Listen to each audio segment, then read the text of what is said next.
S-H-H-H-H-K-R-E-E-K-K-R-E-E-K-S-H-H-H-H is the recipe. It had moved from the wall to the floor directly in front of me, circling my feet, drawing a very definite, solid red line.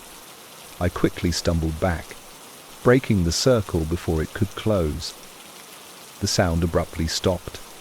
I heard a different noise, a dry, almost papery sound, followed by a faint, wet click. It sounded exactly like the cap of a marker pen being replaced. The silence that followed was heavy with anticipation, and I knew, without doubt, that the unseen artist had finished its preliminary work and was now waiting for the true subject to be framed. The absolute silence after that final, chilling click of the pen cap was a warning. It meant the drawing was done, and the next phase was beginning. I was standing in the center of the room, surrounded by a complex, pulsating red diagram drawn by an invisible hand, and the knowledge of that fact paralyzed me. I gripped my torch, its beam illuminating the section of wall where the red diagram led. The symbols were disturbing, a mix of ancient-looking runes and modern road signs, all rendered in that awful, vibrant red ink. I followed a particularly thick line that terminated at a small, applied, recessed cleaning cupboard door, which was also sealed with a rusty padlock. As I stared, a fresh line appeared directly on the padlock itself. It was drawn quickly, a single, sharp stroke, like a signature. Then, the padlock gave a sudden metallic snap and fell to the floor, where it spun for a moment before landing with a dull thud. The small cupboard door, which hadn't been opened in decades, slowly, silently began to swing inward. I stumbled back, my torch beam fixed on the opening. The cupboard was tiny, but the darkness inside was absolute, a void that seemed to consume the light. And then I saw the source of the drawing. It wasn't a monster or a ghost, but a hand, a perfectly normal human hand, pale and thin, slowly extending from the pitch-black cupboard. It held a thick, felt-tip marker pen, the one that had made the terrifying sounds. The pen was capped, resting gently between the thumb and forefinger. The hand rotated, revealing the wrist. The sleeve of a dark, rain-soaked jacket was visible, the material clinging tightly to the skin. But the wrist wasn't pale. It was covered in fresh, wet, red ink. The hand remained perfectly still, pausing for a long moment, as if judging my reaction. The silence was so complete I could hear the faint, high-pitched ringing in my own ears. Then, the fingers began to move, slowly lifting the marker pen and removing the cap with another soft click. This time, the smell of the ink hit me, a strong, chemical odor, mixed with something else, something cloyingly sweet and metallic. The hand then began to write, not on the wall, but directly on the dusty concrete floor, moving towards my feet with uncanny speed and precision. The tip of the marker produced a thick, wet SSH as it laid down a heavy dark red line. The line wasn't random. It was forming words. I watched in horror as the script took shape. Large, block letters in my own handwriting. You left me here. It was a direct accusation, a terrifying message meant only for me. I recognized the exact slant of the letters, the way the E was finished. It was my hand, writing a message of pure, trapped malice. The hand finished the sentence, and without pause, lifted the pen, aiming the broad, saturated tip not at the wall, but at my left boot. It was preparing to mark me. Fear translated into instant, desperate action. I let out a choked cry, swung my heavy torch like a club, and aimed for the pale, exposed hand. I didn't wait to see if I hit. The crunch I heard was sickeningly definite. The hand recoiled instantly into the cupboard, and I heard the pen drop to the concrete with a small rattle. I didn't hesitate. I sprinted for the nearest exit, the main entrance door I had entered through. I wrenched the handle, threw the door open, and ran headlong into the small Blake's outer porch area, away from the terrifying red ink and the entity trapped behind the writing. I burst through the main door and into the tiny, enclosed porch area of the service station. It was still raining, and the cold, damp air was a shock to my lungs. I didn't stop to look back at the terrifying message painted on the concrete or the injured hand lurking in the dark cupboard. I slammed the door shut and slid the 2 heavy metal bolts home with a frantic, echoing clack, clack. Brady. I leaned against the glass of the porch, slick with condensation, and tried to regulate my breathing. The porch was a physical barrier, a final skin before the outside world. I was safe here. I was out. The entity was confined to the main building, trapped behind the heavy entrance door and the bolts I had just secured. The sounds of the night returned, the gentle, consistent pitter-patter of the rain on the porch roof was back, a rhythmic balm to my shattered nerves. I listened intently, desperate to hear the familiar CZKRE sage of the neon, but it was still quiet. However, the rain's regularity was a comfort. I hit the hand. I hurt it. It's done. I pulled my keys out, ready to make a desperate run to my van and try to fix the alternator in the downpour. I took one deep, shuddering breath, a sigh of pure, temporary relief. I was alive, and I was escaping the chilling truth of that urban legend. But just as I was about to turn the handle, the pitter-patter of the rain changed. It became heavier, louder, not a drizzle anymore, but a sharp, driving torrent. The sound was no longer spread evenly across the roof. It was focused, falling in a concentrated, furious spray directly onto the glass panel just inches from my head. Duds, duds, duds, crackle, rep, zzz. He's livin'. And with the sudden change in the rain's intensity, a new sound began, a sound that stole the air from my throat. It was the SCRIIITCH, scryich, SCRIIITCH primes of the marker. It wasn't muffled by the walls. It wasn't inside the building. It was right there, on the other side of the glass, incredibly close. I froze, heart slamming against my chest wall.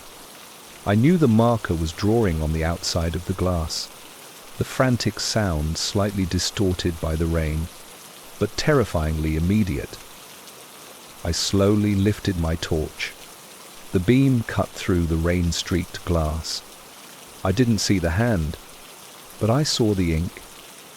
A thick, dark red line was being drawn horizontally across the glass panel, parallel to the ground, moving with unbelievable speed.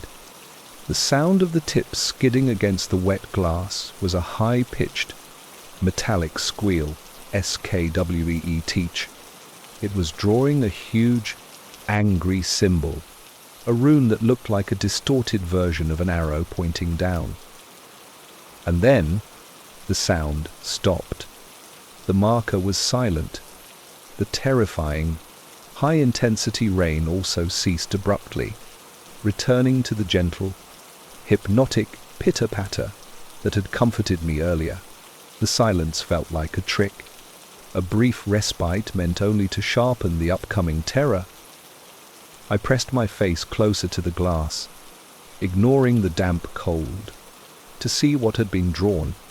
The symbol was complete, but beside it, the marker had written a new word, smaller, but perfectly formed, and still intensely read.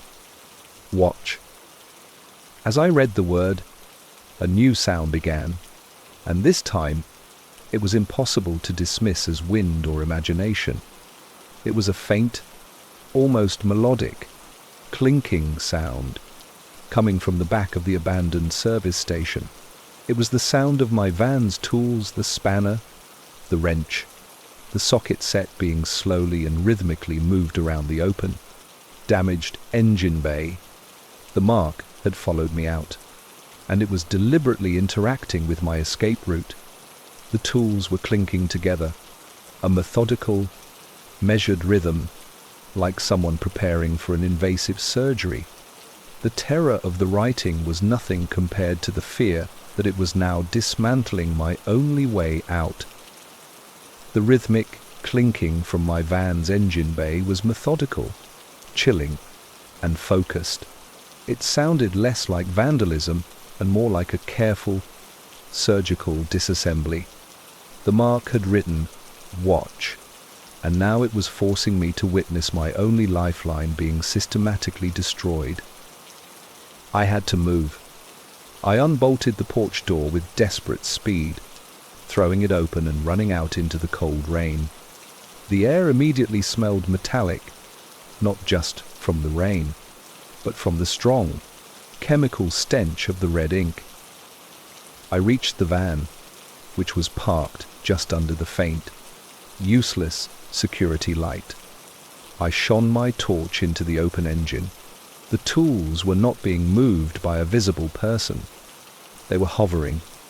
A heavy wrench was rotating slowly in mid-air, casting an eerie shadow, and as I watched, the wrench swung violently, smashing the plastic casing around the battery terminals. Crack. Sparks flew. A brief, terrifying flash. The van was effectively dead. I spun around, searching the desolate motorway. Nothing, just the dark, the rain, and the vast, empty space. Then, I heard a sound directly behind me, close enough to make me jump. The SCRIIITCH% returned, but it was thick, wet, and heavy. I turned my torch, pointing it at the van's rear bumper. The marker wasn't writing on the metal. It was writing on my spine. I felt a sudden, ice-cold pressure against my lower back, followed by a burning sting. A sound like a soaked brush being dragged across wet canvas echoed in my ears. FSSSSHHWETCHHHH. Brise. I stumbled forward, ripping my jacket off my shoulders and throwing it into the rain. I whipped around. On the exposed back of my jacket, in the center of the fabric, was a huge, solid circle of dark, wet red. It was enormous, a symbol of ownership, or maybe a target. My skin was burning where the ink had touched me. The pain was sharp, but the fear was paralyzing. It's touching me. It's real. The sound came again, closer. FSSSSHHWETCHHH. It was coming from the side of the abandoned gas pump, where a thin, pale, wet hand, the same hand I had struck with the torch, was now pressed flat against the metal, drawing another heavy red line with a marker that seemed to be bleeding. The hand was visible for a split second before it retreated into the shadow. I had to get away from the main road. I saw a narrow, overgrown dirt track leading into the woods adjacent to the service station. It was my only option. I sprinted toward the path, leaving my van and everything behind. The sounds pursued me, not footsteps, but the marker's terrible, amplified noise. Screech, screech, screech. It was drawing on the tarmac just behind my heels, a line being dragged, trying to catch my stride, to ensnare me. I hit the dirt track and plunged into the thick, wet undergrowth. The sounds immediately changed. They were muffled, but closer. The entity was in the woods with me. The marker was now drawing on the bark of the trees, a constant, sickening RRRIP, rip, of a saturated tip tearing through wood fiber. I could hear it on the tree right next to my left ear, and then on the tree ahead of me. It was weaving a maze of red symbols through the dark woods, trying to herd me. I ran blindly, dodging the trees, the red marks flashing briefly in the beam of my torch. I tripped over a root and fell hard into the mud. As I struggled to stand, the sound stopped directly above me. The rain was drumming loudly on the leaves, but beneath that, I heard a sound like dry, papery fingers scraping lightly against my forehead. I looked up. There was no hand, but I felt a cold, wet drop hit my brow. It was thick, heavy, and smelled strongly of the chemical ink. I scrambled up, screaming, wiping my face desperately. The mark was trying to write on me again. I ran faster, purely on terror. I could see a faint, distant light, the main road, further down, where the town began. I burst out of the woods, stumbling onto a secondary road. I kept running until the first streetlights appeared, casting warm, yellow pools of light. The sheer normalcy of the streetlights was a momentary sanctuary.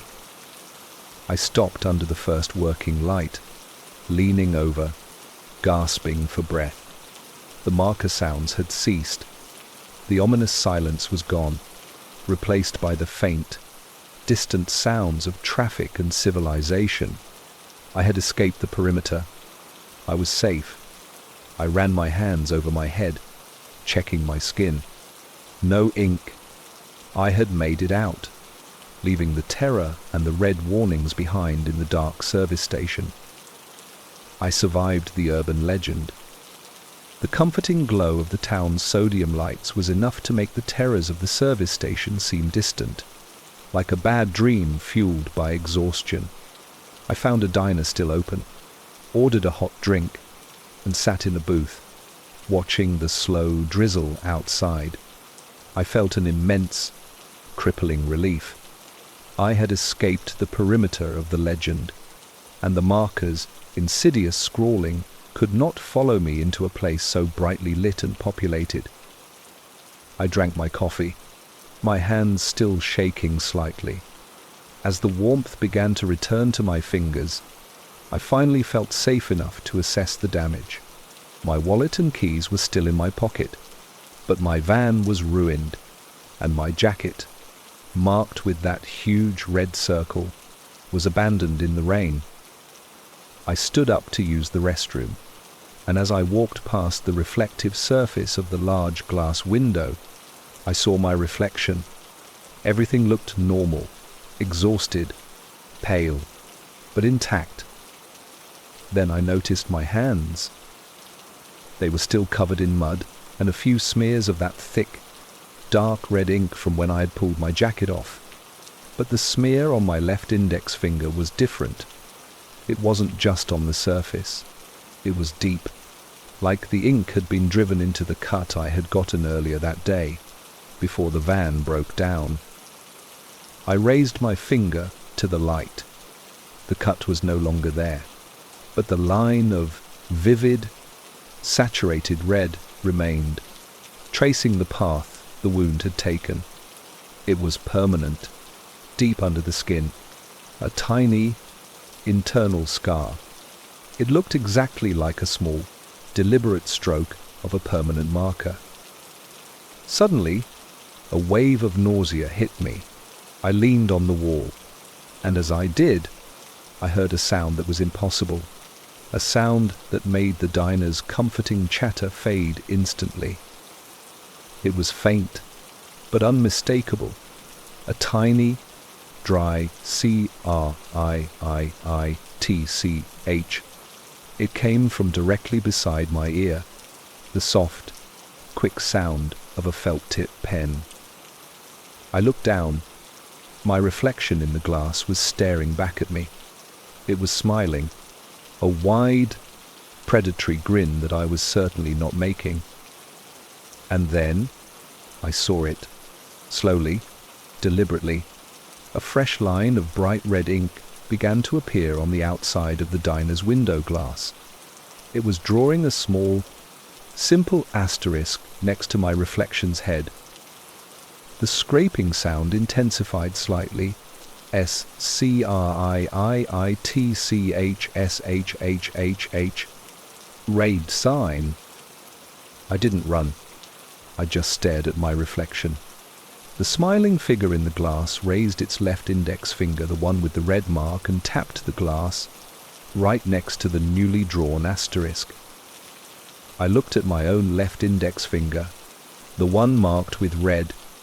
I was holding it up against the wall. The legend wasn't about the place. It was about the mark, and the mark was now inside me and around me, wherever I went. The silent artist had found its permanent canvas. My name is not important. I am the astronomer who lives on the edge of the world, or at least the furthest edge of civilization you can find in the British countryside. I built my observatory, a dome of white steel, specifically for the silence and the dark. Tonight was supposed to be perfect. No moon, no clouds, just the vast, cold sweep of the cosmos. I, alone with the universe. The background noise here is usually minimal, a gentle rush of air, and the distant, almost imperceptible shush of the turning earth. But tonight, a tiny, high-pitched sound was dominating the dome, the constant, metallic VVVV of static electricity humming from the control panels and the main telescope drive.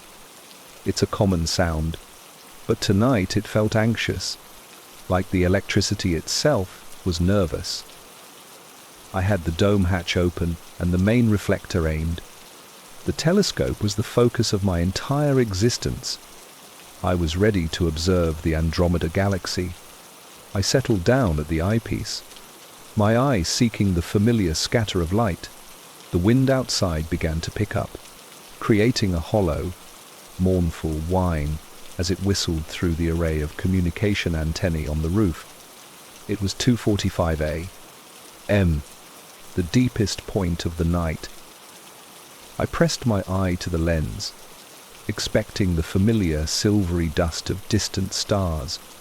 Instead, I saw a blackness so profound, so utterly empty, that it felt less like an absence of light and more like a consuming physical presence. It was the darkest night I had ever witnessed, and there were no stars at all. The sight through the telescope, an impenetrable void where Andromeda should have been, sent a cold wave of professional disbelief through me. It wasn't just dark. It was an absolute absence of all light sources. A perfect, velvet black that seemed to absorb the instrument's own internal glow. Surely a system error, a mechanical failure, a mirror misalignment. I spent the next 20 minutes cycling through diagnostic checks, the air thick with my anxious movements. The constant, high-pitched VVVVV of the electronics never wavered.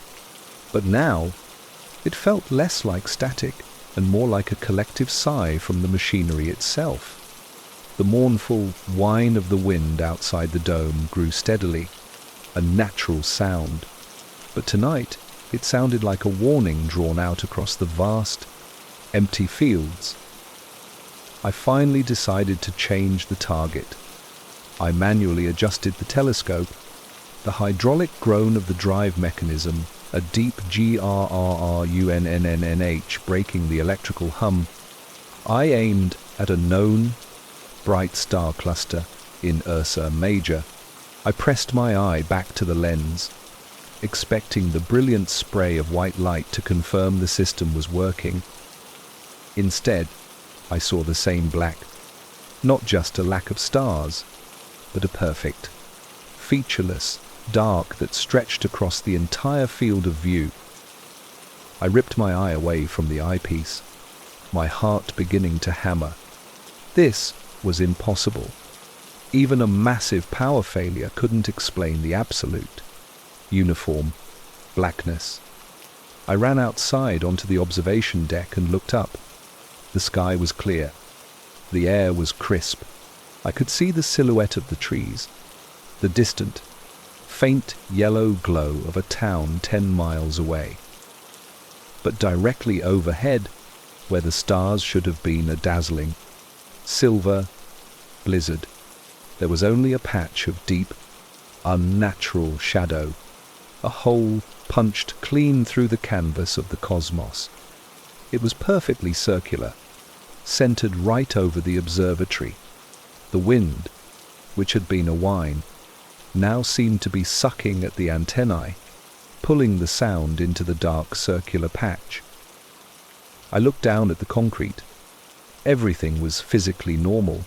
The observatory was intact, the equipment humming anxiously. The cold, sterile air was just cold air. But the patch of nothingness above me felt like a physical weight, a violation of reality itself. I scurried back inside, my limbs cold and clumsy. I tried the radio static. The communication antennae outside were not just whistling, they were completely isolated. The electricity's anxious VVVVV hum was still on, but it had begun to modulate, rising and falling in an unnerving, deliberate pattern, like a long, drawn-out WHAAAEEEOOO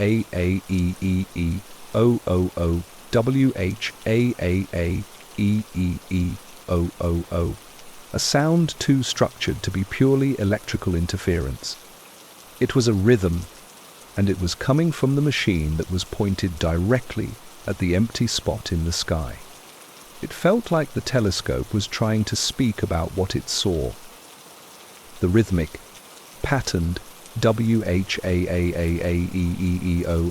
WHAAAEEEOOO emitting from the telescope's electronics was no longer a mere anomaly. It was a distress signal. It was a mechanical wail, rising and falling with an unnatural precision, a sonic translation of the terrible void the machine was staring into. I frantically tried to shut down the system, slamming the emergency off switch, but the sound persisted, drawing its power from a source I couldn't cut off. The other familiar sounds of the night began to dissolve. The crisp shush of the turning earth, the distant, faint sounds of the natural world all vanished, leaving a heavy, pressurized quiet in their wake. The mournful whine of the wind outside the dome also ceased abruptly, as if the air currents themselves were being held captive, or perhaps sucked away by the black circle above. The only noise was that mechanical, structured wail and a new, deeply unsettling sound that started just outside the dome wall. A low, constant, grinding KHKKK H H S S H H H K H H S S S H H. It sounded exactly like thousands of pieces of dry sand or rock being slowly, meticulously rubbed together. It was a terrestrial sound, yet it spoke of vast geological time, a noise of pure erosion. I rushed to the dome's main circular window, which gave a clear view of the surrounding hills.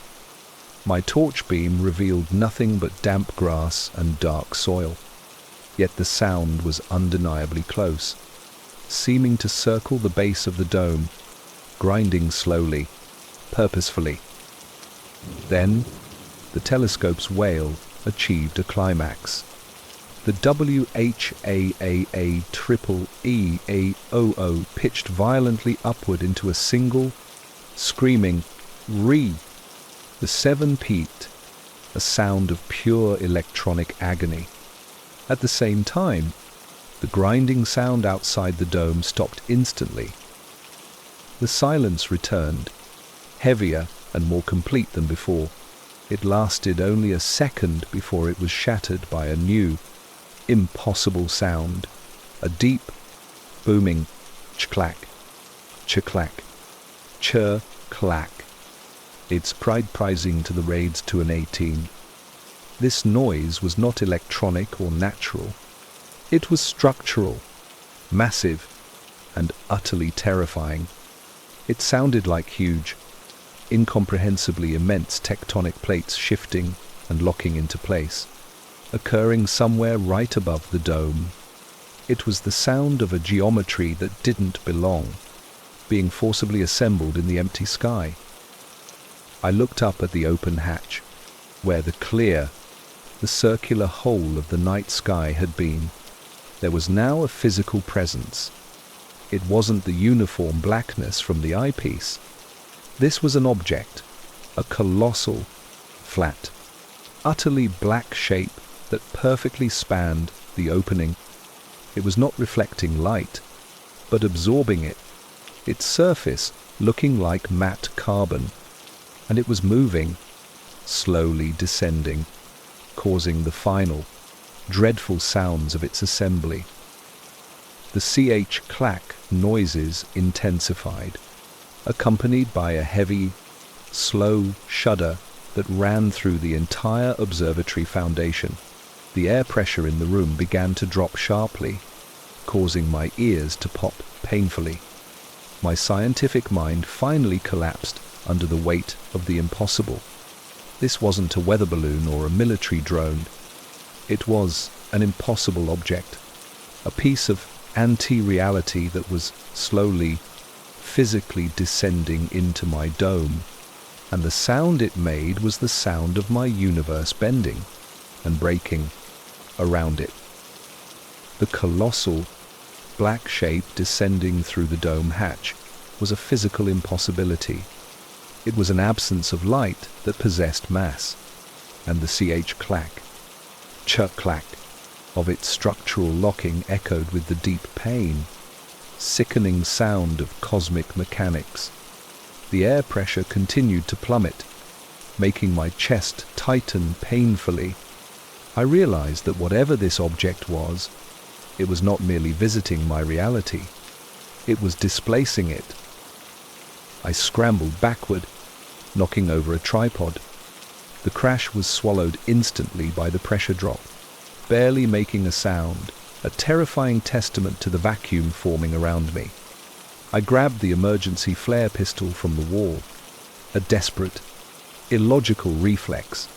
A flare against a reality-breaking entity was useless, but the sheer tactile presence of the weapon provided a sliver of sanity. I aimed the pistol upwards.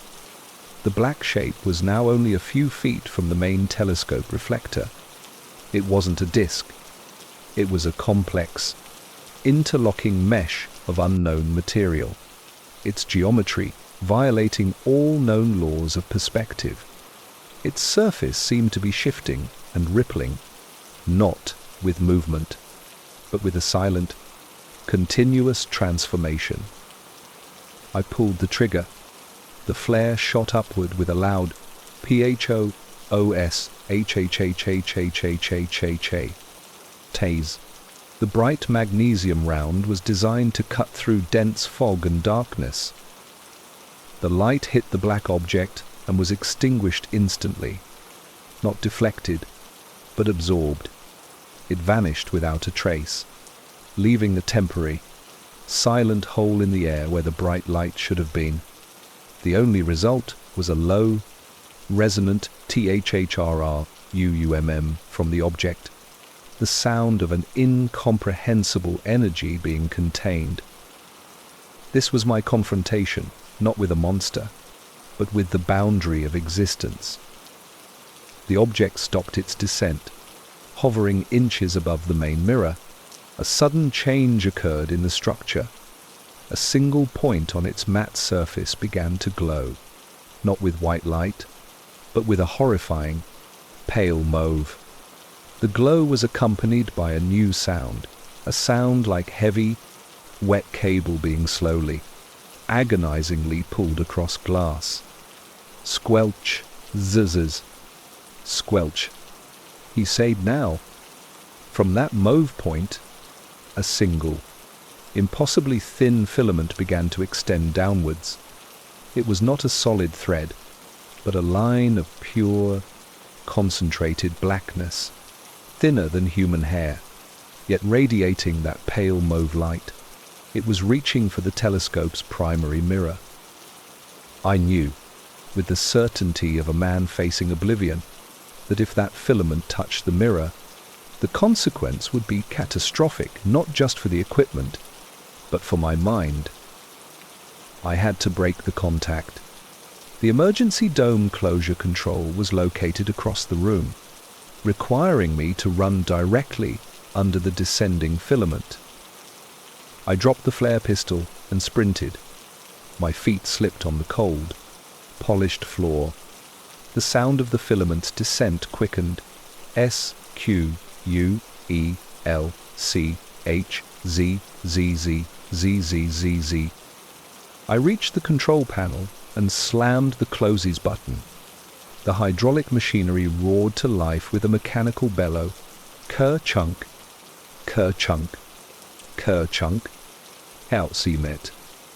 The heavy steel dome began to rotate, and the aperture slid shut, the thick metal slicing across the massive black object above. There was a horrifying structural shriek. SCRRAANNNCH. The sound of tons of metal grinding against the alien material was unbearable. The entire dome shuddered violently. The movement was enough. The filament, only an inch from the mirror, was jerked sideways, and the black object, caught by the closing aperture, was forced upwards. The CH-clack assembly sounds returned, frantic and distorted, as the object was pushed back through the opening. The dome finally sealed with a resonant WHUMP. The observatory was intact. The alien presence was outside, trapped above the thick steel. The immense pressure of the object against the dome subsided. I collapsed onto the floor, my ears ringing with the sounds of the structural shriek and the retreating cosmic geometry.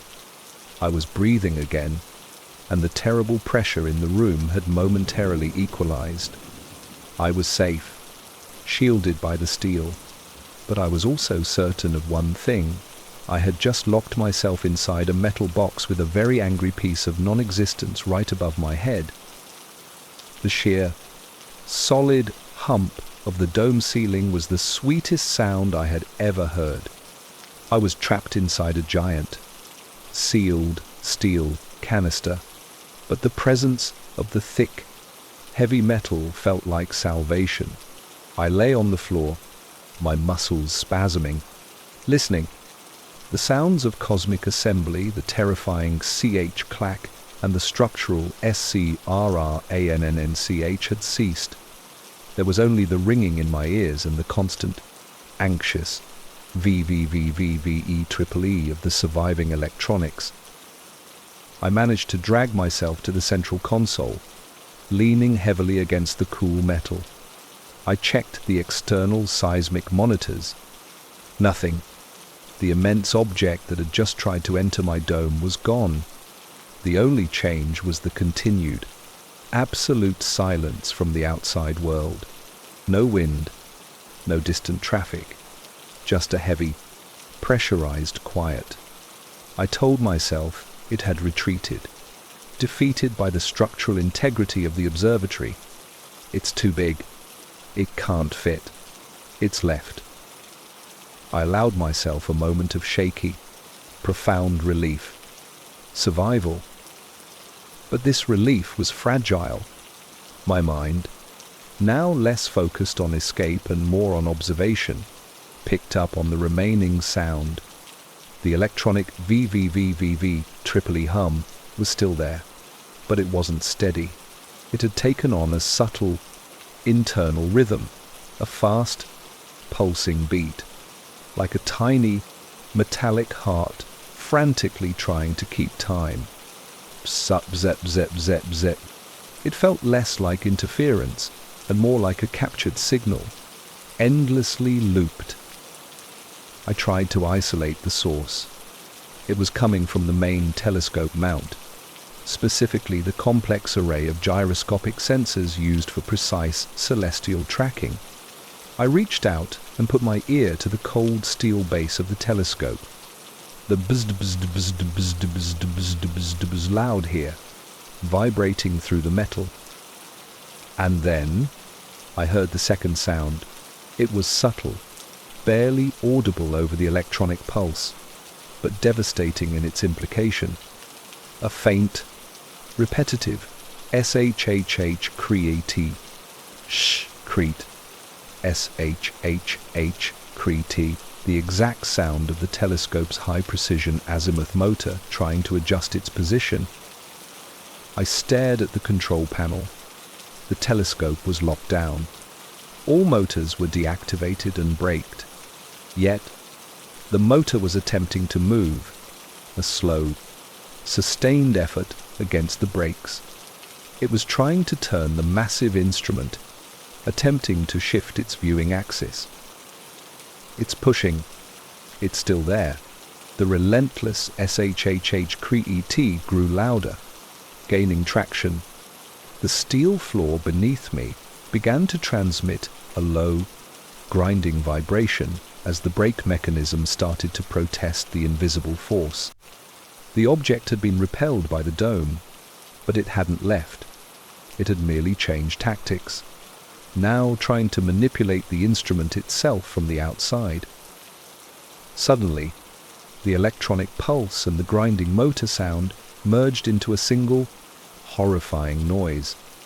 The buzzed buzzard accelerated into a high-pitched ZZZ ironing, died, and the brake lost the fight with a sharp, violent clack. The redding bind. The massive telescope began to move, turning slowly, smoothly, but with immense, unstoppable power.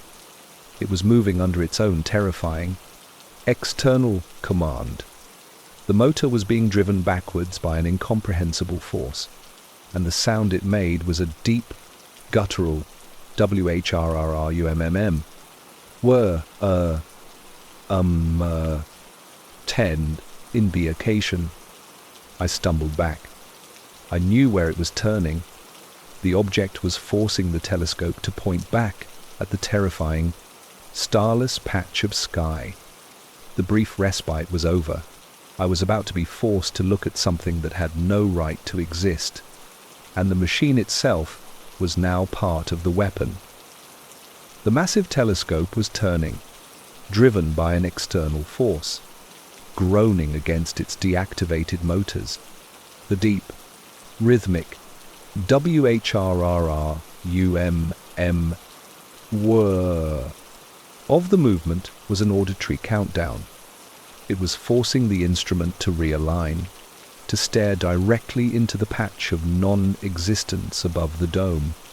I had seconds.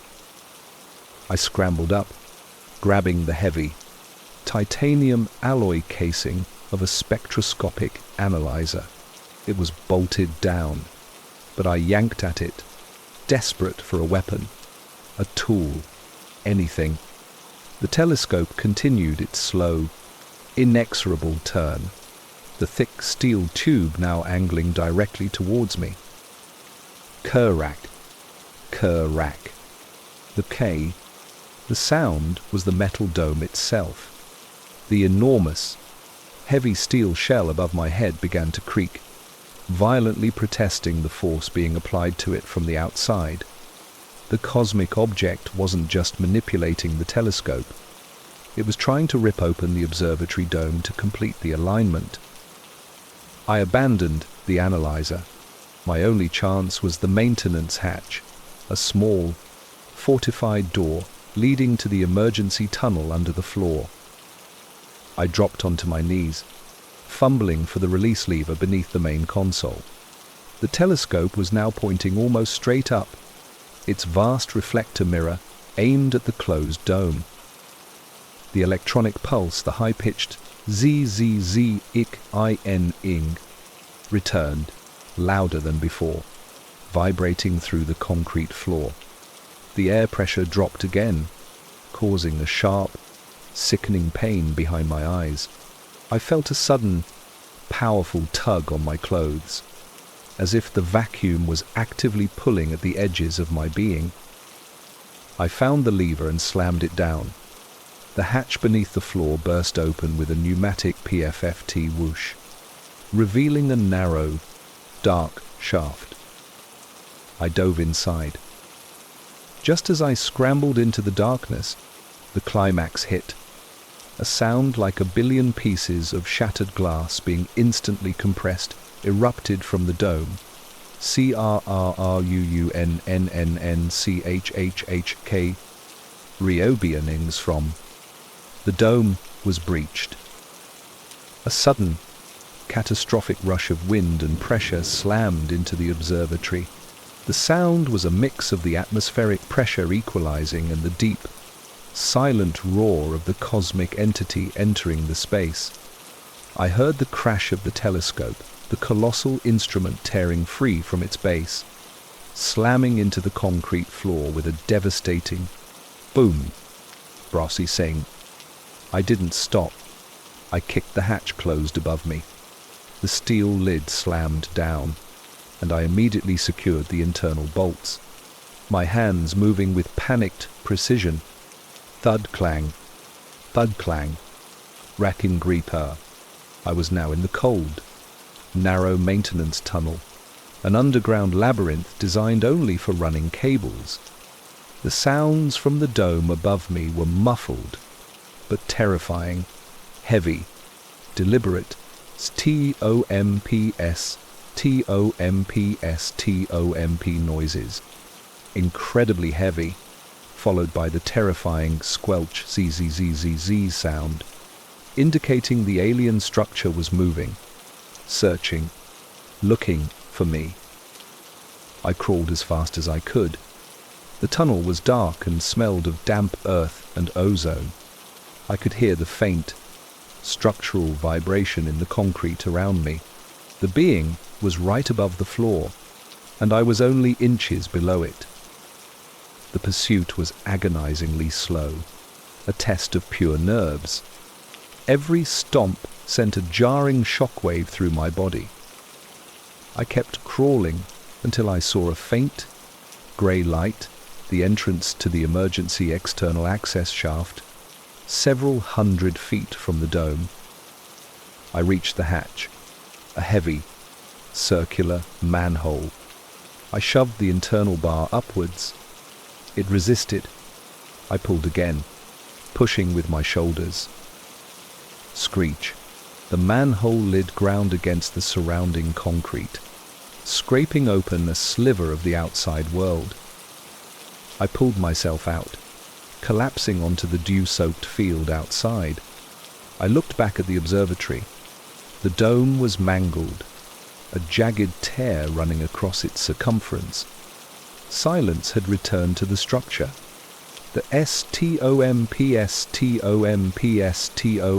had ceased the moment I broke free of the earth. I staggered away, looking back at the dome. It stood against the horizon, damaged and silent, a monument to a confrontation I should not have survived. The stars, which had been gone, were now flickering back into existence, slowly filling the sky. I had escaped the perimeter of the threat. The silence now was pure, blessed air, and the feeling of temporary, a fragile safety washed over me. I was outside, under the now reforming night sky. It was over. I didn't look back at the observatory again. I simply walked, leaving the mangled metal and the impossible geometry behind. The return of the stars scattered, or faint, but undeniably present, was the final confirmation of my escape. Whatever had tried to enter my world had retreated, or been defeated, by the return of celestial order. By the time the full, cold light of dawn broke, I was miles away, shivering uncontrollably, but alive. I found shelter in a dilapidated roadside shed, collapsing onto the cold, dirt floor. Exhaustion finally claimed me. I woke hours later, the sun high, feeling a deep, physical ache that went beyond muscle strain.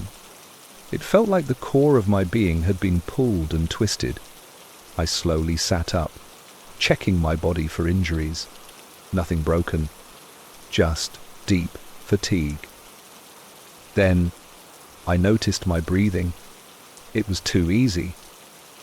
I took a deep, deliberate breath of the stale, dusty air in the shed. It didn't smell like air. It tasted metallic, cold, and strangely thin. It didn't satisfy the way normal oxygen does. I ran a shaky hand over my chest. I couldn't feel the rhythmic rise and fall that should accompany a deep breath. I pressed my fingers against my neck, searching for the frantic pulse of my panic. It was there, fast and frantic, but my chest remained unnaturally still. I wasn't breathing the outside air.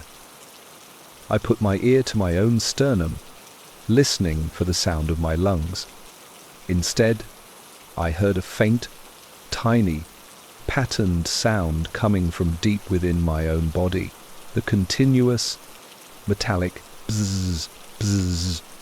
It was the exact sound of the telescope's internal electronic pulse, the anxious hum that had accelerated when the cosmic entity took control. The sound was trapped inside me, a tiny, frantic signal where my heart should be.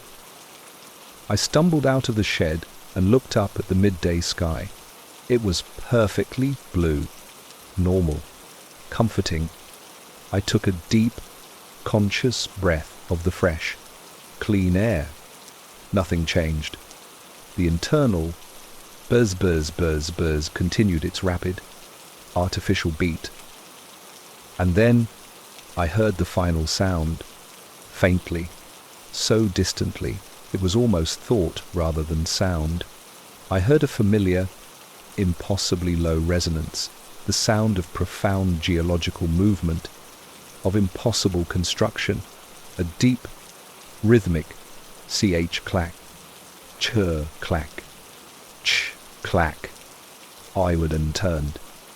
It wasn't coming from the direction of the observatory. It was coming from overhead. The sound was subtle, almost imperceptible, but it was being broadcast from the wide, blue emptiness of the afternoon sky, assembling something too vast to see, too massive to comprehend. I realized the truth. The cosmic entity hadn't retreated. It had simply inserted a fragment of its terrible, mechanical nature into my being, turning my body into a final, portable instrument. And now, under the vast, blue sky, the universe was once again beginning to rearrange itself. And I, the astronomer, was the antenna. The silence of the clinic after midnight is an absolute surgical thing. I, Dr. Redifel, Alistair Finch, was conducting some necessary administrative work, finalizing biopsy reports, the only person left in the sterile, scentless building. The air conditioning unit provided the main background noise, a constant flow of cold air being pushed through the vents, keeping the environment unnaturally crisp and cool. It was a familiar, professional sound, the soundtrack to my career. My current focus was a case I couldn't quite place, a strange dermal anomaly on a patient's back. I pulled the patient's file. The sound of the thick cardstock folder opening and the subsequent shk of turning the dry medical paper loud in the quiet room. The photographs showed an unsettling pattern, almost geometric, on the patient's skin. I decided to review the actual sample. The specimen was a fresh biopsy, sealed and stored in the pathology freezer right here in my office. As I approached the freezer, the hum of the cooling unit changed, momentarily deepening its pitch into a guttural HNNN RRRM before settling back into its normal, cold FSSHHHTHH. I opened the door and retrieved the small Petri dish containing the tissue sample. It was dull pink, sitting in a preserving solution. I placed it on the counter, ready for the microscope. Just as I leaned in, another sound cut through the sterile quiet, a tiny, almost inaudible tick. It came from inside the sealed Petri dish, a sharp, singular noise, like a minuscule internal clock suddenly starting. I frowned, dismissing it instantly. Thermal expansion. Maybe.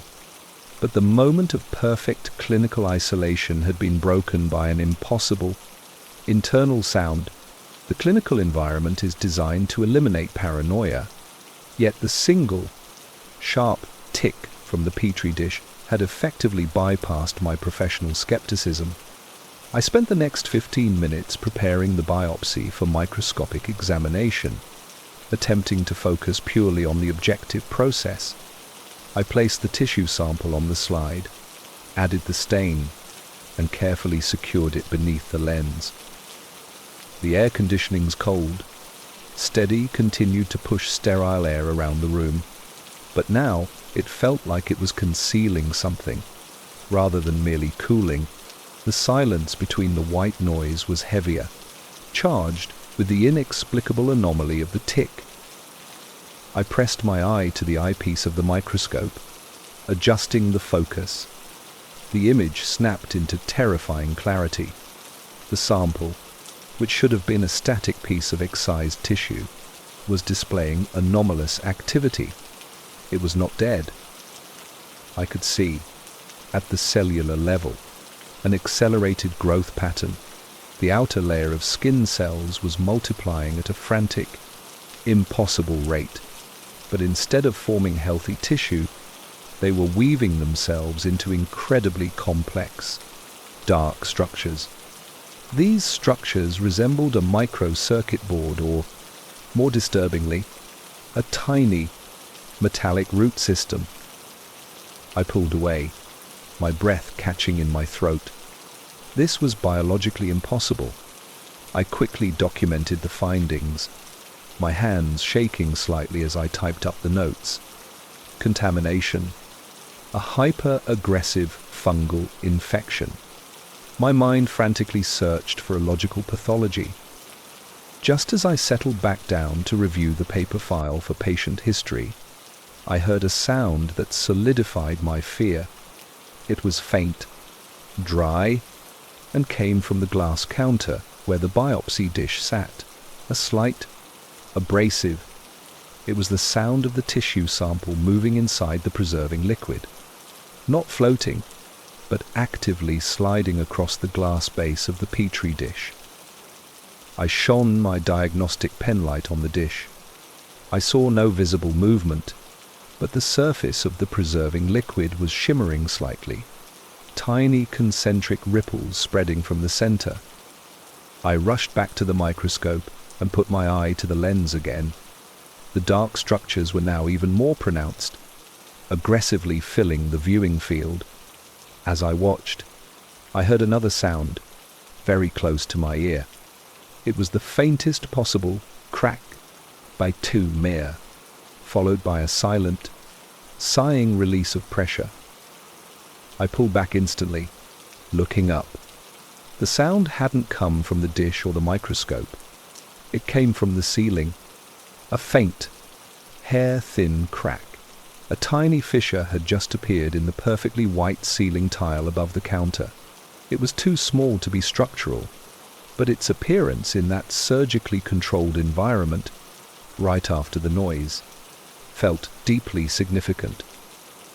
I backed away from the counter, the dry, rhythmic shk of the paper file, which I was still holding, suddenly seeming absurdly fragile. I was completely alone in the silent, cold clinic, and the biological boundary between life and death and the material boundaries of the building itself were being quietly, methodically challenged by something contained in a tiny glass dish. The reality of the anomaly was now undeniable. That tiny piece of tissue was not merely active. It was actively growing and producing sounds that defied sterile physics. I cautiously moved the microscope, pushing it away from me. The air conditioning's cold, FSSHHHHTHHH persisted, a cold, clinical lie. I picked up the Petri dish. The tissue sample was visibly larger now, a dull pink mass, threaded with those unsettling, dark, crystalline structures. As I held it, a deep, slow GLLURP GLLURP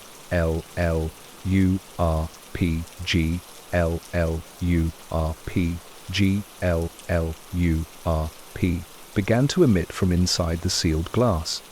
It was the sound of something thick and semi-solid pulsing in the preserving fluid. A terrible, rhythmic heartbeat where none should exist. Then, the familiar sounds of the clinic started to disappear. The deep HNNNRRRM of the pathology freezer, the background hum of the main lab equipment, and even the faint, white noise of the cooling system began to slowly fade out. The cooling air still blew, but the sound was gone, leaving only an oppressive, cold silence. The only remaining noise was the disgusting, eternal GLLURP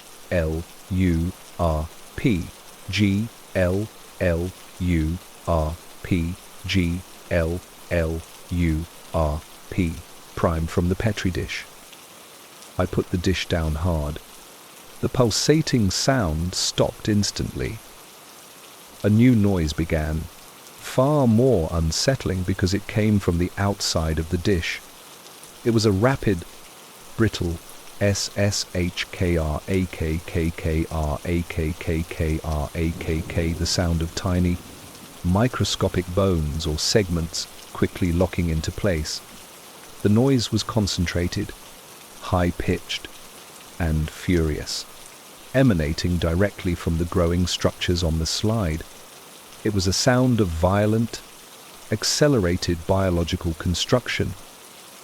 I backed away from the counter, gripping the edge of my desk. The SSHKRAKKKRAKKKRAKK was intensifying, growing louder, and spreading.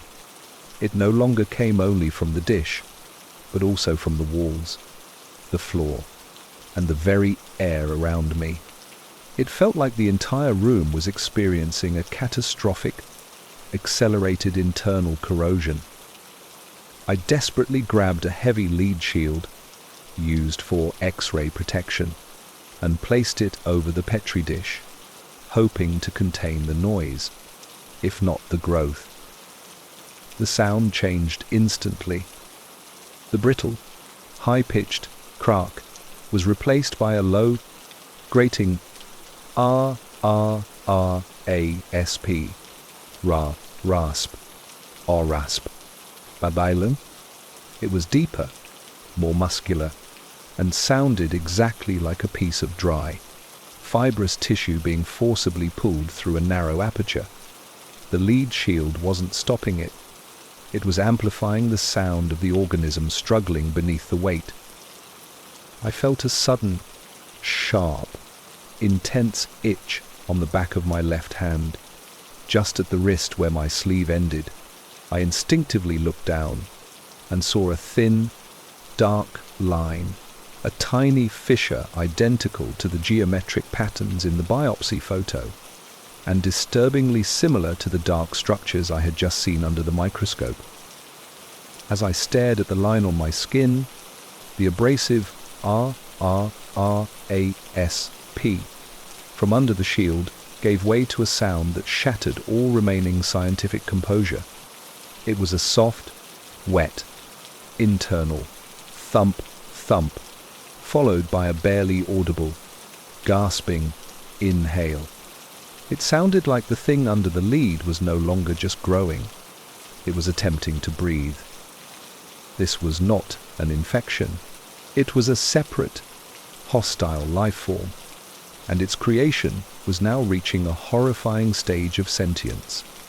And, with the appearance of that fissure on my own skin, I knew with a chilling certainty that the biopsy hadn't just been taken from the patient. It had been taken from a process that was not yet finished, a process that was now beginning to duplicate itself on the nearest available host. The presence of that dark fissure on my own wrist, coupled with the wet, gasping inhale from beneath the lead shield, ripped away the last threads of my scientific denial. I was no longer an objective observer. I was a host, and the anomaly was active. I quickly backed away from the counter, my eyes fixed on the heavy lead block. The subtle thump-thump heart-like sound was steady now, accompanied by that shallow, dry inhale and exhale, a terrible imitation of life. I knew I had to destroy the specimen. I grabbed the nearest heavy object, a surgical hammer, its chrome head gleaming under the sterile lights.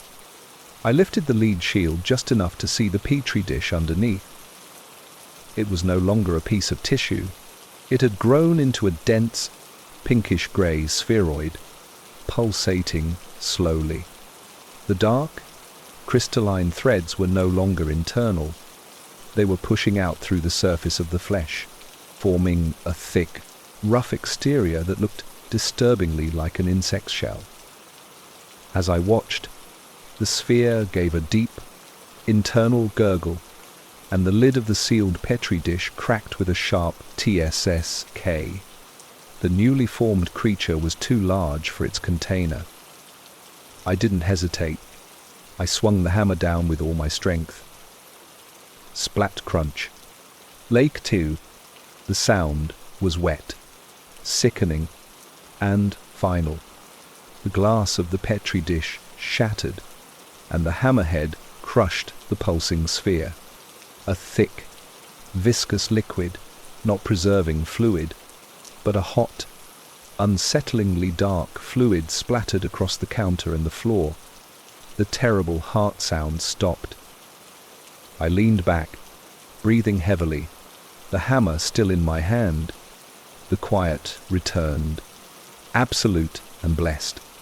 The only sound was the faint, cold FSS-H-H-H-H-H-H-H-H of the air conditioning, back to its normal, benign pitch. I had contained the threat, destroyed the source. It's gone. It's over. Then, I looked down at my left hand. The small, dark fissure on my wrist was now visibly darker and longer. It wasn't just a mark. It was a depression, a tiny canyon cut into my skin, And from the center of that fissure, the tiniest, most minute crystalline thread identical to the structures I had seen under the microscope was slowly, excruciatingly beginning to extrude. It was growing from inside me. A high-pitched, almost musical tink started, coming from my forearm, directly beneath the growing fissure. It was the sound of microscopic segments of material locking into place, building a structure under my skin. I cried out, rubbing my wrist frantically, trying to wipe the mark away. But it was impossible. It was part of my bone and tissue. The rubbing only seemed to accelerate the internal construction, and the tink quickened into a desperate, frantic rattle kerrattinker. Into elf, I stumbled toward the door, away from the contaminated counter. I had to get out of the clinic, get to a hospital, find some explanation for what was growing within me. As I reached the door, another, larger fissure opened on my cheek, just below my eye. It didn't hurt. It felt cold, precise, and utterly terrifying. I threw the door open and bolted into the main, darkened corridor. The air was cold, but the sound of the internal kerrattinker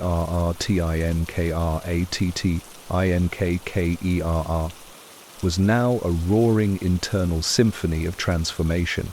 I ran down the hall, away from the lab, away from the clinical instruments that could no longer help me, praying that distance and the outside air would somehow halt the awful, accelerated construction taking place beneath my skin. I ran blindly down the corridor, the internal kerrattinker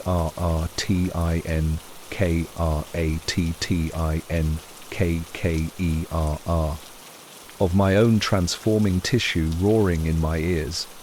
The sound was frantic, desperate, and mechanical. I burst through the back emergency exit, the heavy steel door slamming shut behind me with a solid twimp. White too. I was outside, in the cold, clear air of the clinic's rear car park. I leaned against the wall, fighting for control. The frantic internal sounds immediately subsided, replaced by a slow, shallow, rhythmic click, click, click, click. We relapse it. It was the sound of the construction slowing down, becoming methodical and deliberate. The cold air, the open space, it had arrested the panic of the growth, reducing it to a measured, quiet operation. I quickly checked myself. The fissure on my wrist was still there, but the crystalline thread had stopped extruding. The line on my cheek was static. The initial, horrifying transformation had paused. I had escaped the clinic. The source of the infection was destroyed, and the change inside me had slowed. I'm fighting it. The cold is helping. I'm going to make it to the main hospital. A wave of profound, shaky relief washed over me. I was safe enough to move with caution. I started walking quickly towards the main street, my feet crunching softly on the loose gravel of the car park. The internal click, click, click, click, too, was a constant, unnerving companion, but it was quiet enough to be ignored if I focused on my breathing. However, as I reached the edge of the car park, the quiet, rhythmic clicking began to accelerate. It started with a subtle change in tempo, the clicks becoming faster, closer together. The sound began to resonate more strongly in my inner ear, seeming to shift its origin from my wrist to the very core of my skull. Click, kick, kick, click. The great. Then, The click gained mass. It was no longer a tiny, dry sound of micromechanics. It became deeper, wetter, and heavier, sounding exactly like a thick, calcified growth snapping into place. Gluk clank, gluk clank, gluk clank. Varied came downs. I stumbled, clutching the side of my head. The transformation had not stopped. It had just waited until I felt safe. And the construction was no longer happening in my hand. It was moving into my brain, building the complex geometric patterns I had seen in the patient files right inside my skull. The heavy Jeedluk clank accelerated into a furious, relentless hammer beat. My head felt like it was swelling with thick, dense growth. Suddenly, the hammer beat stopped. The sound was instantly replaced by a high-pitched T, squee-T-E-T. It was coming from the fissure on my cheek. I reached up and touched the line. It was now slightly open, a deep, damp valley in the skin, and from the small opening, a clear, gelatinous fluid began to weep, not blood, but a substance that smelled faintly of antiseptic and rusted metal. The squee-teach intensified, becoming a piercing, agonizing whine. It was the sound of metal grinding against soft cartilage, right beneath my cheekbone. The transformation was pushing something large and hard through the fragile framework of my face. I let out a gasping shout, dropping to my knees on the cold tarmac. The terrifying sound of internal construction was no longer hidden. It was a loud, wet, furious noise that spoke of my biological structure being violently overhauled. I was helpless, trapped on the ground, listening to the horrible sound of myself becoming something else, something patterned and rigid. I knew, with a certainty that froze my blood, that this was the final, devastating wave of the infection, and it was focusing on the most delicate, essential parts of my anatomy. The only thing I could do was scream into the indifferent night. The terrible, internal sound of squee-teach metal grinding against soft cartilage was now the only sound that mattered. It was focused entirely on my face and skull, a terrifying symphony of biological overhaul. I was on my knees in the car park, doubled over, fighting the instinctive urge to claw at my own cheek. I forced myself up. Run. Get help. Now. I staggered across the asphalt towards the street, where the distant, blurring yellow of a street lamp promised witnesses and aid, but the transformation had noticed my effort. The single, piercing squee-etc was suddenly joined by a rapid, brittle, cracking sound that erupted across my entire chest and arms. K-R-A-K, K-R-A-T, K-R-A-K, K-R-A-T. It was the sound of the deep, crystalline structure I had seen under the microscope multiplying at an uncontrolled speed, forming a rigid, external shell beneath my clothes. I felt a violent tightening in my torso. My shirt, then my skin, was stretched taut. I could physically feel my ribs becoming rigid, calcified, locking together with terrifying finality. I gasped, unable to draw a full breath. The KRAKK rat became deafening. I looked at my hands. The skin on my fingers was tearing, not from injury, but from the sudden, aggressive expansion of the dark, crystalline material underneath. My knuckles were no longer soft joints. They were blunt, faceted blocks of rigid bone. My movement was instantly restricted, reduced to a jerky, robotic stagger. I was running now, but my feet didn't feel like mine. They felt like rigid, oversized tools. slamming into the pavement. Thwack, thwack, thwack. The sound of my steps was heavy and abnormal, echoing sharply in the deserted street. The final, devastating attack focused on my senses. The high-pitched, squealy teach from my cheek pitched even higher, becoming an unbearable The pressure in my skull became a single, throbbing spike of agony as the structure pressed against my inner eardrum. I screamed, but the sound that came out was muted, choked, and strangely hollow. My vocal cords were beginning to ossify.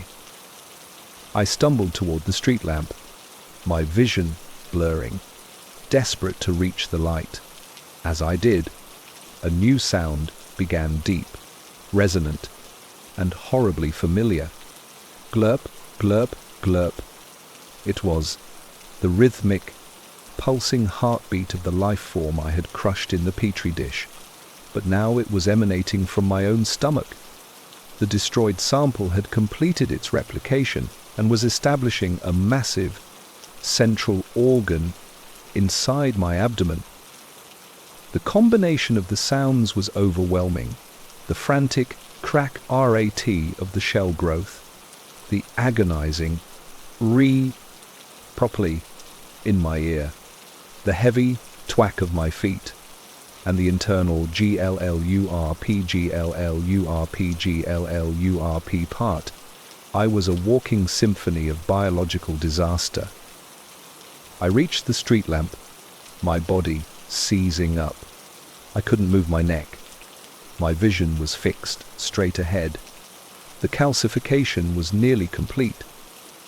With a final, desperate surge of will, I threw myself across the street. I didn't care about the pain.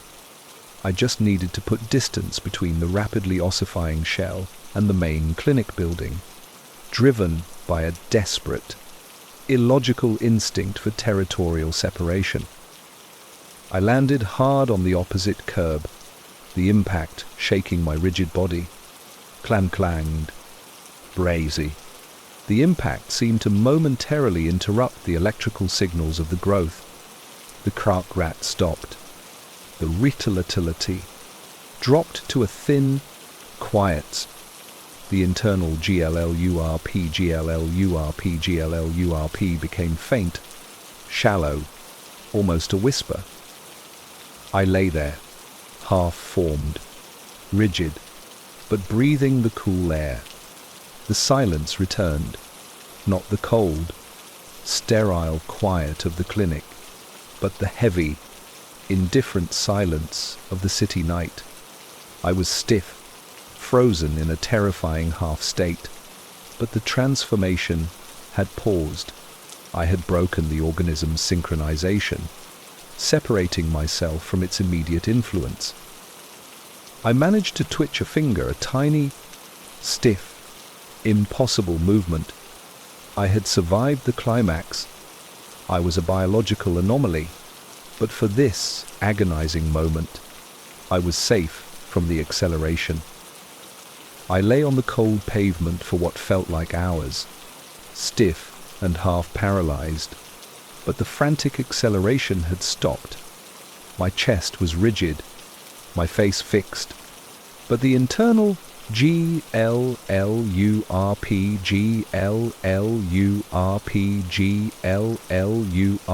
primes had settled into a slow, quiet, deep beat.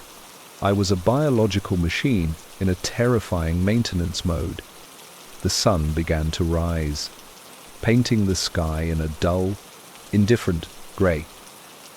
I managed to push myself into a sitting position. My movements were slow, jerky, and accompanied by the faint sh of the residual structural construction. I was alive, and the organism had stabilized, contained within its rigid shell. I need to find a way to halt the process permanently, to reverse the ossification. I looked down at my hands, my tools, my livelihood. They were dull, slightly grey, and horribly stiff, patterned with the dark, crystalline fissures. I tried to open and close my fingers. It took immense, painful effort, but they moved, accompanied by the dry, rasping sound of bone grinding against the synthetic shell. Scrape, scrape, bind the crate to table. As I worked my fingers, trying to restore some mobility, I noticed something else on my right forearm. There was a faint, new line, another fissure, but this one was shallower, cleaner, and looked different from the aggressive, dark growth. It was pale, a tiny, fresh incision in the skin. I instinctively pressed the area. It didn't hurt. Instead, I heard a small, internal PFFT hisses. A tiny pocket of cold air seemed to escape from the incision, and the dull color of the skin momentarily brightened. It was a release valve. The organism was controlling its internal pressure. I stared at the spot. The organism wasn't just building. It was designing my new body, adding features for maintenance and control. And then I heard the sound that confirmed the final, terrifying truth, faintly, carried on the cool morning air from the direction of the deserted clinic. I heard it. It wasn't the frantic crack rat of panic. It was a slow, deliberate, incredibly deep HNNNRRRM, the sound of the pathology freezer humming to life. Moments before I had retrieved the sample, the organism was communicating. The original tissue sample, which I had crushed with the hammer, wasn't the entire entity. It was just a signal. And now, the remaining, larger body in the clinic, perhaps the original patient, or something the patient left behind, was aware of its successful replication in me. The deep HNNNRRRM from the clinic stopped. It was immediately replaced by a new, synthesized sound coming from deep within my own rigid chest cavity. A low, powerful, sustained FSSHHHHH, the sound of the clinical air conditioning, now permanently installed, and breathing inside me. I looked at my stiff, crystalline hands. The construction had paused, but the maintenance had begun. I was not a doctor escaping an experiment. I was the newest wing of the clinic, fully operational. The cottage was a fortress against the desolate winter. Snow had isolated the hill completely, creating a silence so deep it felt like a cushion against the outside world. Inside, the fire in the stone hearth was my only companion, providing a low, comforting LACKTICKLEPOP as the dry wood splintered and burned. I, the temporary caretaker, had settled in for a long, quiet night, feeling safe in the warm glow. I was preparing a cup of tea, the ceramic mug warm in my hands. The atmosphere was one of perfect, cozy solitude. I was just turning back towards the fireplace when I heard it. A sound that was too rhythmic, too persistent to be the settling of the old house. Creak, creak, creak. No king. It was the sound of an internal door, upstairs, slowly swinging open, then closed, then open again. It wasn't loud, just a faint, measured creak that cut through the comforting pops of the fire. I knew for a fact that every internal door in the house had been checked and locked against the wind. The sound was too steady, too intentional to be a draft. I paused my movement, the mug poised halfway to the table. The continuous KREEK 10 was now the dominant sound. I tried to dismiss it as the house expanding in the heat, but the rhythm was wrong, the movement too defined. I decided it was nothing, a small anomaly in an old structure, and forced myself to complete the simple action I had begun. I placed the mug on the small wooden table. The rhythmic "Kre eek, kriek, kriek" from the upstairs door was a persistent tone, subtle intrusion on the deep quiet of the cottage. I sat by the fire, nursing my tea, attempting to rationalize the sound. It's an old house? Thermal movement. The loose hinge is reacting to the heat. Yet the rhythm was so steady, so perfectly timed open. Pause. Close. Pause. It sounded less like physics and more like a deliberate, mechanical exercise. The comforting lacktickklepop of the fire continued. The familiar sound, a welcome anchor in the rising uncertainty. I tried to focus on the warmth, but the quiet, the relentless door loop upstairs was overriding the cozy atmosphere. After another 15 minutes of the sound, I decided to check it. I needed to bolt the door to end the noise and the growing unease. I stood up, the floorboards letting out a familiar, reassuring groan beneath my weight. I walked to the staircase, and as I placed my foot on the first step, the Kre eek, kriek, stopped instantly. The silence that followed was absolute, cut only by the gentle popping of the fire. "See?" I muttered to myself. It was the draft. You broke the pattern. I walked back into the living room, feeling slightly foolish. I picked up my mug. The tea was cold. That was odd. I hadn't been gone more than 30 seconds. I took a deep breath, shrugging it off. The fire was still bright, the room still warm. I set the cold mug down on the small wooden table. Just as I did, I heard a different sound, a quick, light thump from the kitchen. I froze. I walked into the kitchen, a cold knot tightening in my stomach. The kitchen was normal. The kettle was on the stove, and there, on the counter, was a ceramic mug, perfectly warm, steam still curling faintly from the rim. The mug I had just made. I looked back at the living room. My original mug, the one I had just set down, was sitting on the wooden table, now completely cold. My mind raced. I distinctly remembered making one cup. Had I made another? Had I forgotten the first?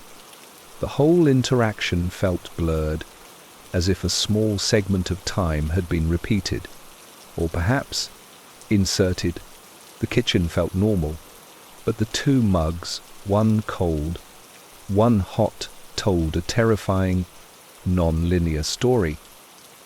I was staring at the two mugs when the rhythmic Kre eek, kriek, kriek dua started again, this time sounding closer and more agitated. It was still upstairs, but now it sounded less like a swinging door and more like a frantic, struggling latch, desperately trying to fail. The atmosphere was no longer cozy. It was heavy with the chilling suspicion that I wasn't just alone on the hill, but that I was stuck in a repeating moment that was slowly fraying at the edges. The sight of the two mugs, one steaming, one cold, confirmed the psychological horror was rooted in a physical distortion. My sense of time was being edited, or perhaps looped.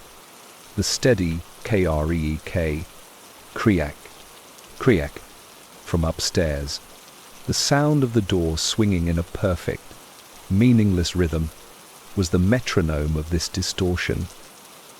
I rushed back into the living room, feeling a surge of raw panic. I looked at the fire. The comforting lacktickklepop was gone.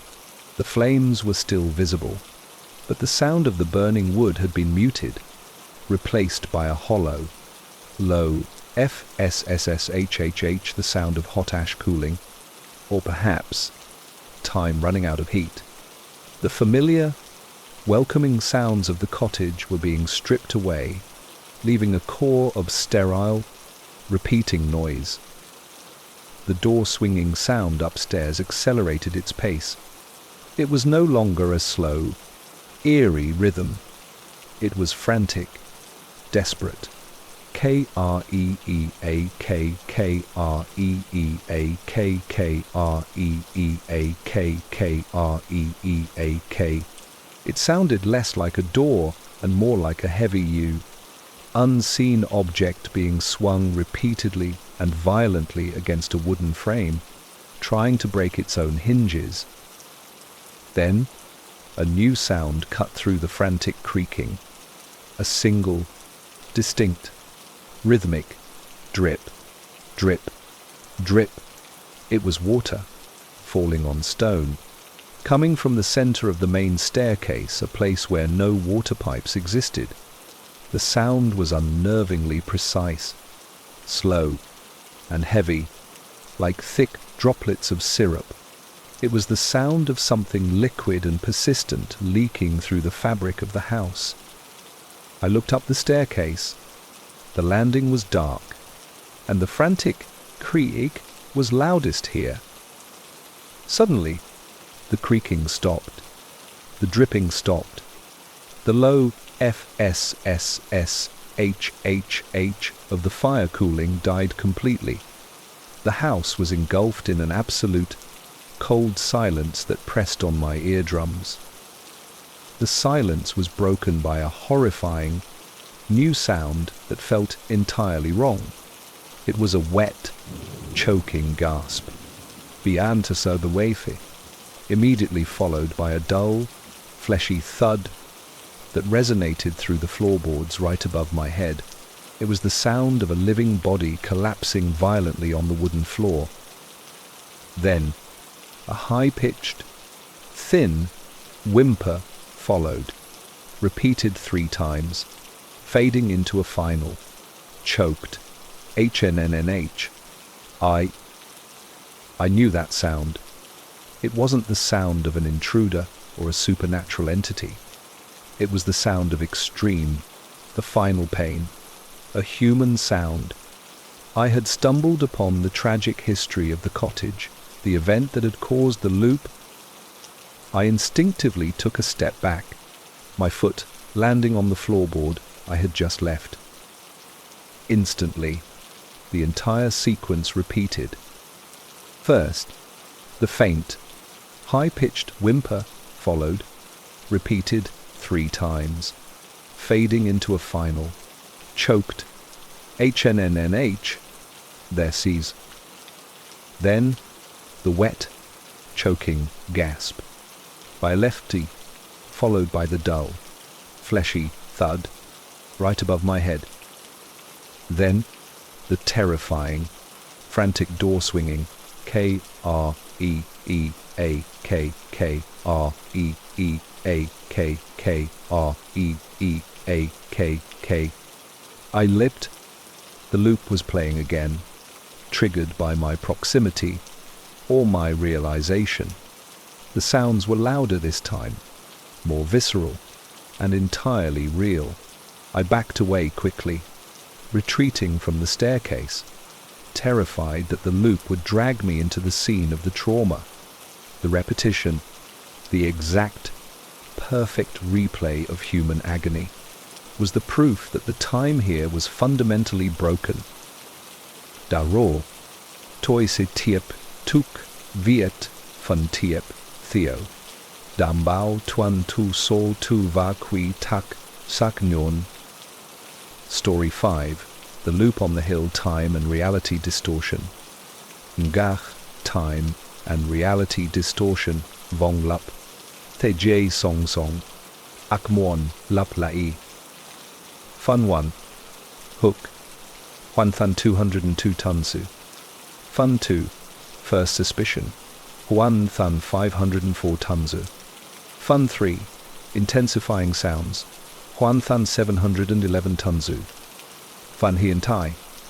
4. First confrontation, doi do do tien, to 800 tunsu. Muk tie, nu hiem suat hien hinbong, sin, vat, hien tiang, kang thung kuk do, nyanvot chai, tron divided by chongkut, thwatam thai. 4. First confrontation, doi doi doi tien, to 800 words. The repeated, agonizing sounds of the trauma, the thud, bees down there, the gasp, welt, and the final, fading whimpia were an auditory replay of violence, trapped in a loop right above my head. I retreated into the kitchen, putting distance between myself and the staircase. But the sounds followed me, slightly muffled, but perfectly clear. Starting the cycle again, hud, gasp, whimper, Waikainzor. I grabbed the heaviest thing I could find, a large cast iron cooking pot, feeling the futile need for a physical defense against an invisible, temporal anomaly. I was standing by the cold, forgotten mug, the first mug on the wooden table when the loop changed. The sounds stopped abruptly, cutting off the final whimpia mid-note. The house fell into a cold, pressurized silence, worse than before. Then, a new, single, terrifying sound emerged from the absolute silence. A slow, heavy, deliberate footstep. Creak. It was coming from the top of the stairs, heavy and unmistakable. This was not a trapped echo. This was the sound of someone or something finally completing the scene, walking away from the collapsed body. It was a current sound. I backed into the darkest corner of the kitchen, raising the heavy pot. My mind screamed with a new horror. If the loop was playing the victim's death, then this footstep belonged to the aggressor. Another step, lower down the stairs. Creak, clack.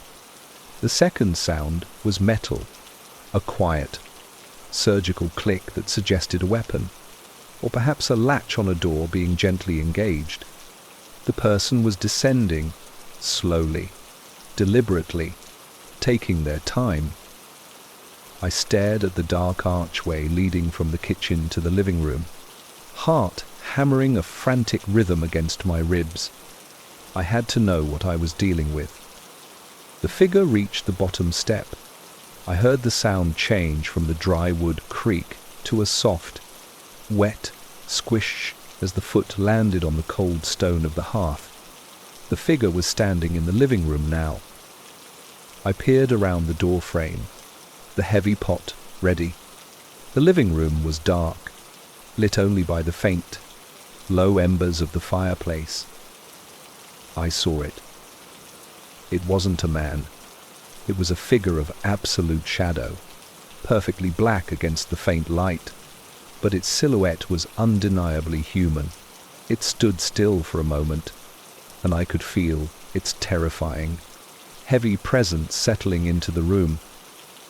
Then, the shadow figure lifted its arm, moving its hand towards the wooden table where the cold, first mug was resting.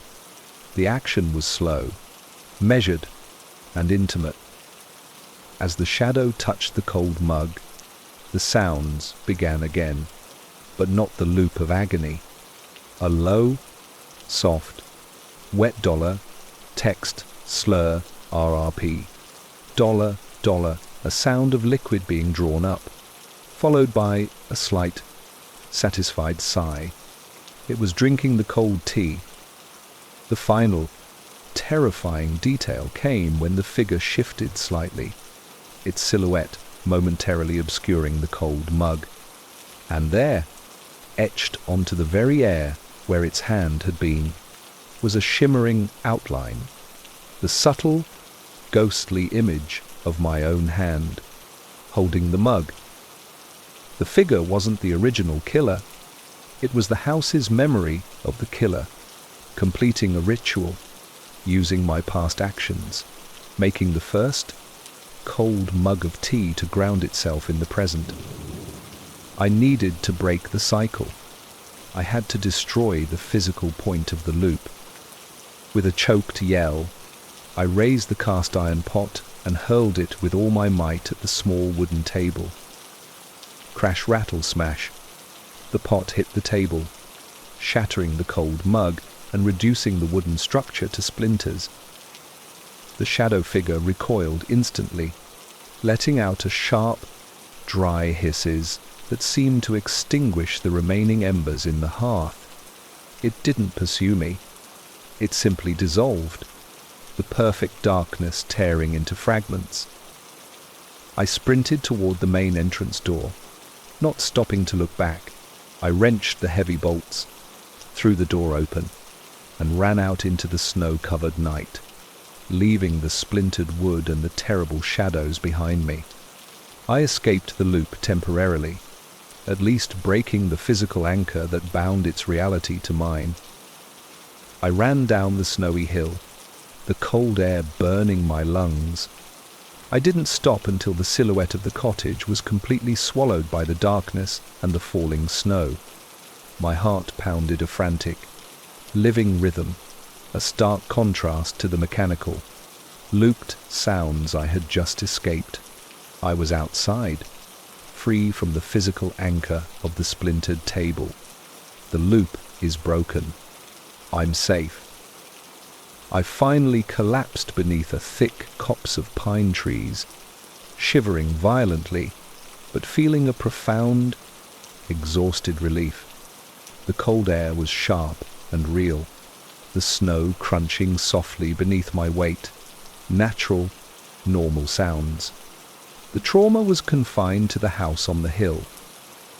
I allowed myself a few minutes to regain my breath, focusing on the simple, sensory inputs of the night. The silence was deep, but it was a natural silence, full of the muffled sounds of the sleeping forest. I made it out. I escaped the repeating memory. But as the adrenaline began to subside, I noticed the silence wasn't quite perfect.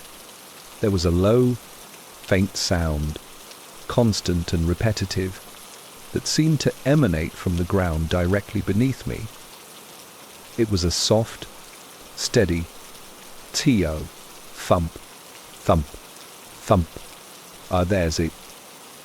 It was muffled, deep and rhythmic, like a large, heavy object being gently bounced on soft earth. It sounded less like a footstep and more like a massive, internal heartbeat of the ground itself. It was the sound of the isolation, given a pulse. I shifted, crawling out from under the pine trees, trying to move away from the source. The moment I moved, the sound changed. The slow, deep thump accelerated into a high-pitched, frantic rattatatatatat, a sound of rapid problem, furious drumming. It was coming from the air, surrounding me, a high-frequency percussion that made my teeth ache.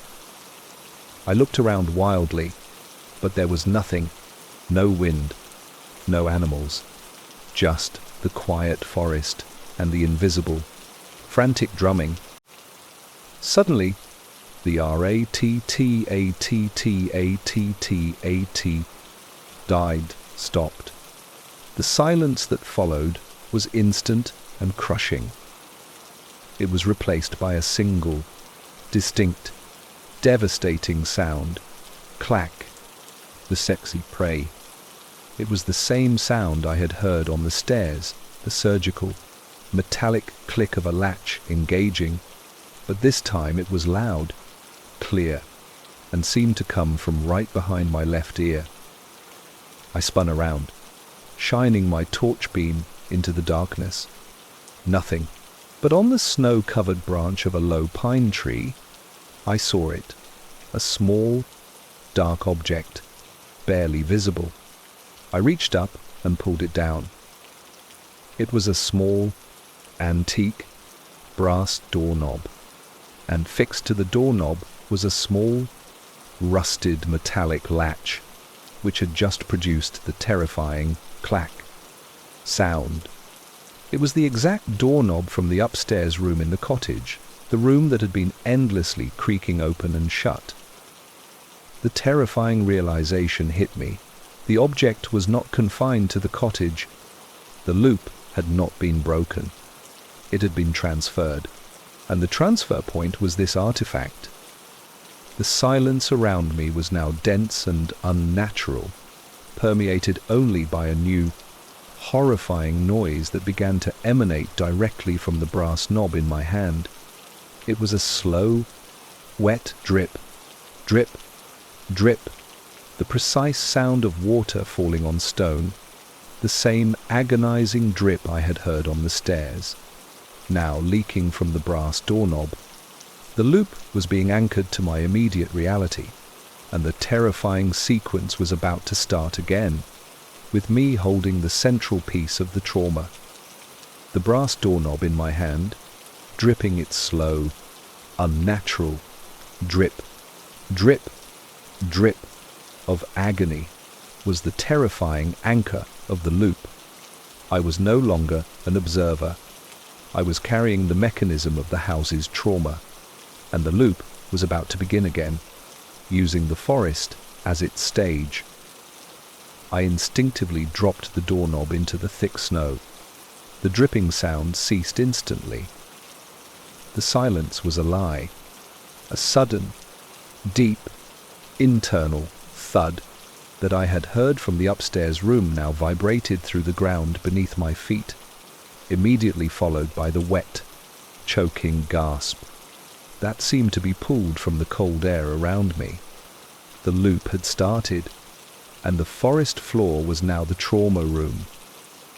I scrambled to my feet. I had to outrun the area of effect, to escape the boundary of the temporal memory before it reached the final, aggressor stage. The air around me began to thicken, growing heavy and cold. The sound of the door swinging, frantic and desperate, emerged from the surrounding trees. K-R-E-E-A-K-K-R-E-E-A-K-K-R-E-E-A. It was coming from every direction at once, a chaotic, accelerating chorus of strained wood and metal. I ran blindly through the trees, pushing through low branches, but the creek was closing in, encircling me. The aggressive, rhythmic sound felt like the hands of the trauma, trying to pull me back to the exact moment of the collapse. Suddenly, the creaking stopped. The silence was instantaneous and crushing, announcing the shift in the loop. Then, the final, terrifying stage, the heavy, deliberate footsteps of the aggressor. Creak, a single, slow, massive sound from the dark heart of the copse. Creak, clack, the surgical, metallic click of the weapon or latch. The sound was focused, heavy, and closing in, moving with deliberate, slow malice. I risked a look back. The shadow figure, the personification of the loop's memory, was standing on a small patch of snow-covered earth. Its form, pure, absorbing darkness, looking far taller and heavier than before. It wasn't running. It was advancing with a slow, inescapable pace. I ran harder, desperate to escape the loop's boundaries. My foot hit a hidden patch of ice, and I fell hard, sprawling onto the snow. The shadow figure was only feet away. I could hear a soft, wet squish as its foot sank into the damp snow, followed by a final, horrifying sound that felt like it was being drawn from my own throat. A low, satisfied slur, the sound of the cold tea being drunk. The shadow was completing the ritual, consuming the memory to refresh the loop. I didn't wait. I crawled forward, reaching for a dead tree trunk. I pulled myself up, forcing my legs to move. I heard the shadow figure lift its arm. The sound was a sharp, dry whip, shhh, of heavy wet fabric being violently snapped. The figure was raising its hand to strike. I threw myself sideways, diving towards an unseen dip in the terrain. Crack.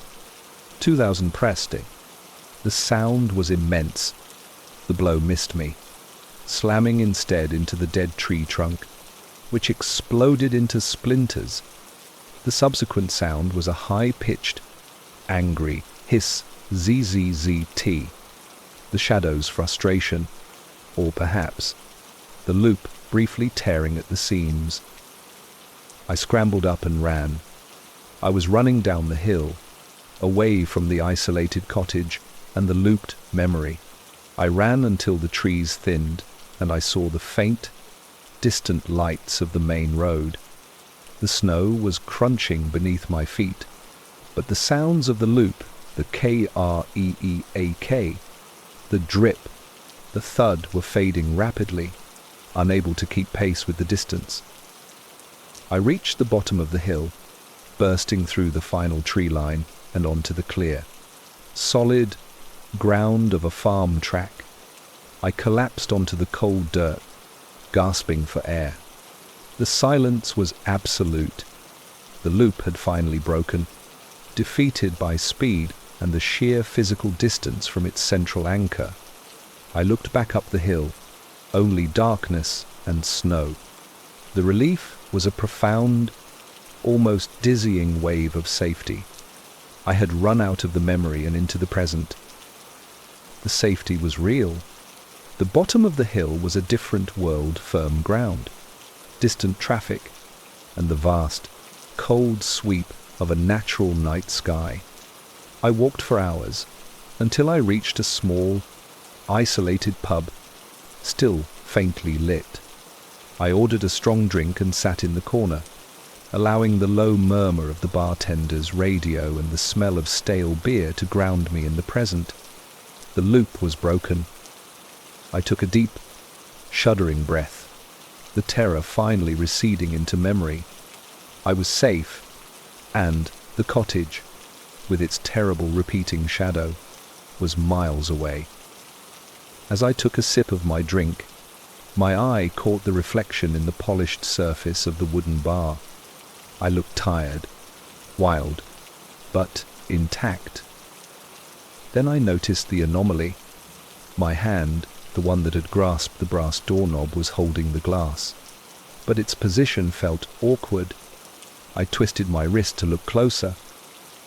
There was a faint, nearly invisible line etched around my wrist, like an old scar. It wasn't deep, but it was perfectly circular. It was the exact impression left by the base of the brass doorknob. I rubbed it, trying to make it disappear, but the line remained, cold and distinct against my skin. As I did so, I heard a sound that made the blood drain from my face. It was not loud. It was intimate and internal, coming from deep within my own wrist bone, a dry, rhythmic creak, creak, creak. No breathe, to not fend, so using fear p. It was the sound of the door swinging. The loop hadn't been defeated. It had attached itself to me, using the circular impression on my wrist as its new personal anchor.